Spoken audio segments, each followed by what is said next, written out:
वैशाख मास महात्म्य 17वां अध्याय। ब्रह्मा जी कहने लगे, हे यम, इसमें आश्चर्य की क्या बात है। कुनवानों से ईर्ष्या करना तुक का कारण होता ही है। यह मास भगवान को अति प्रिय है। इसके धर्म को सुनने मात्र से अनेक पाप दूर हो जाते हैं। जो वैशाख धर्म का पालन करता है और उसके गुणों का गान करता है, उस पर भगवान प्रसन्न होते हैं। हे यम, उस राजा पर मेरा कोई प्रभाव नहीं, क्योंकि विष्णु भक्तों का अशुभ करने की किसकी सामर्थ्य है। उनके भक्तों को चरा मृत्यु व्याधि आदि का कुछ भी भय नहीं होता।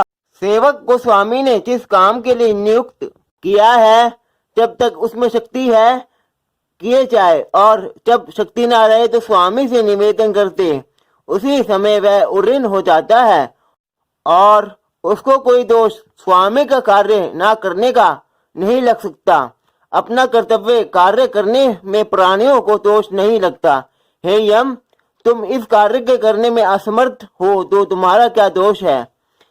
जब ब्रह्मा जी ने ऐसा कहा तो यम अत्यंत दुखी होकर 3 वाणी से बोला, हे पितामह, आपकी सेवा से मुझको सब कुछ मिल गया, परंतु अब मुझे अपने काम पर जाने की तब तक इच्छा नहीं है जब तक भूमंडल पर यह राजा राज्य करता है। जब तक इस राजा को इस कार्य से मैं चलायमान नहीं कर देता, मुझको विश्राम नहीं प्राप्त हो सकता। आप मेरे इस कार्य को सिद्ध कर दीजिए, तभी मैं फिर अपना कार्य कर सकता हूँ। यम की यह बात सुनकर ब्रह्मा जी सोच में पड़ गए। थोड़ी देर विचार करके ब्रह्मा जी यम को समझाते हुए बोले, हे यम, इस वैष्णव धर्म में ब्रायन राजा का निग्रह तू नहीं कर सकता, और यदि क्रोध वशात तू नहीं मानता तो चल, विष्णु भगवान के पास चलते हैं। जैसी वह आज्ञा करेंगे वैसे ही किया जाएगा। ऐसा कह ब्रह्मा जी यम को साथ लेकर क्षीर सागर में गए और निर्गुण रूप परमेश्वर आदित्य पुरुषोत्तम भगवान की सांख्य योग से स्तुति करने लगे। इस प्रकार की स्तुति पर श्री विष्णु भगवान प्रकट हुए और गंभीर वाणी से कहने लगे कि तुम्हारे आने का क्या कारण है। क्या तुम राक्षसों द्वारा सताए गए हो। यम का मुख मलिन और कंधे क्यों झुके हुए दिखाई देते हैं। तब ब्रह्मा जी कहने लगे, हे प्रभु, राजा कीर्तिमान की आज्ञा अनुसार उनके शासन में सब मनुष्य वैशाख के धर्मों का पालन करके विष्णु पद को प्राप्त करते चले जा रहे हैं। इस कारण जब सारी यमपुरी खाली हो गई तो यम युद्ध करने के लिए राजा के पास गया और अपना दंड उठाकर राजा को मारने लगा, तो आपके सुदर्शन चक्र ने इसको परास्त कर दिया। अब यह दुखी होकर मेरे पास आया है। हम आपके भक्तों को दंड देने की सामर्थ्य नहीं रखते हैं, इसलिए आपकी शरण में आए हैं। अतः हे महाप्रभु, आप राजा को दंड देकर यम की रक्षा कीजिए। ब्रह्मा जी की यह वार्ता सुनकर भगवान कुछ हंसकर कहने लगे, हे ब्रह्मा जी तथा यम, मैं लक्ष्मी जी एवं अपनी देह और प्राण भी त्याग सकता हूँ। श्री वस्व, कौस्तुभ मणि तथा वैजंती माला का त्याग कर सकता हूँ। श्वेत दीप, वैकुंठ, क्षीर सागर, करूर और शेष को भी छोड़ सकता हूँ, परंतु अपने भक्तों को नहीं छोड़ सकता। आप भी सोचिए, जिन्होंने मेरे लिए सर्वस्व त्याग दिया और अपनी आत्मा मुझ में ही लगा दी, मैं उनको कैसे त्याग सकता हूँ।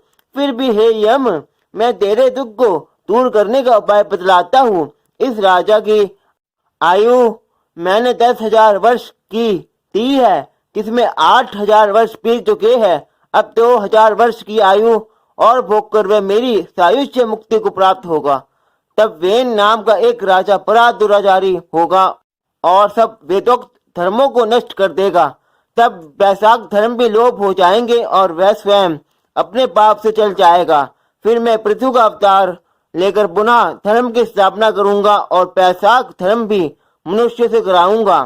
जो मेरा भक्त, जिसने मुझ में ही अपना ध्यान लगा दिया है और सर्वस्व त्याग दिया है, वह कोई हजारों में से एक ही होता है। उसका ही वैशाखोक्त धर्म कहना चाहिए।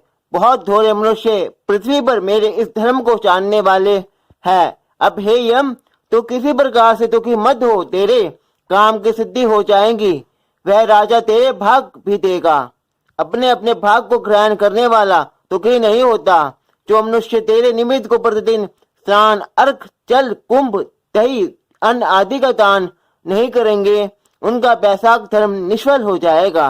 वह राजा अवश्य तुमको भाग देगा, क्योंकि वह मेरा अनन्य भक्त है। जो कोई प्राणी तुम्हारा भाग देकर वैशाखोक्त धर्म करे, उसके कार्य में तुम विघ्न मत डालो, और जो तुम्हारा भाग दिए बिना ही केवल मेरा भजन करता रहे, उसको मेरी आज्ञा से तुम अवश्य दंड दो। उस राजा से तुम्हें भाग दिलाने के लिए मैं अभी सुनंद को भेजता हूँ। वे अवश्य राजा को समझाकर तुम्हें भाग दिलाएगा।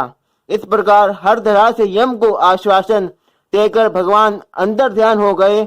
यम भी प्रसन्नता से अपने पुरे को चला गया और फिर भगवान की आज्ञा से जैसे सुनंद ने राजा को समझाया, सभी ने वैशाख मास के धर्मों में यम को भाग दिया। इसलिए वैशाख मास में प्रतिदिन यम के निमित्त स्नान, अर्घ आदि करना चाहिए, नहीं तो वैशाख के सब कर्म निष्फल हो जाते हैं। वैशाख की पूर्णिमा को सबसे पहले यमराज के निमित्त जल, घरा, दही तथा अन्न दान करना चाहिए। फिर पितरों और कुरु के निमित्त, पश्चात भगवान के निमित्त शीतल जल, दही, अन्न, तांबूल, दक्षिणा और फल कांस के पात्र में रखकर अर्पण करें। इस प्रकार राजा अपनी समस्त आयु को भोगकर अपने पुत्र, पौत्र आदि समेत वैकुंठ को चला गया। जब वह राजा वैकुंठ को चला गया तो वेन नाम का महापापी नीच राजा हुआ। उसने सब धर्मों तथा वैशाख के धर्मों का भी लोप कर दिया।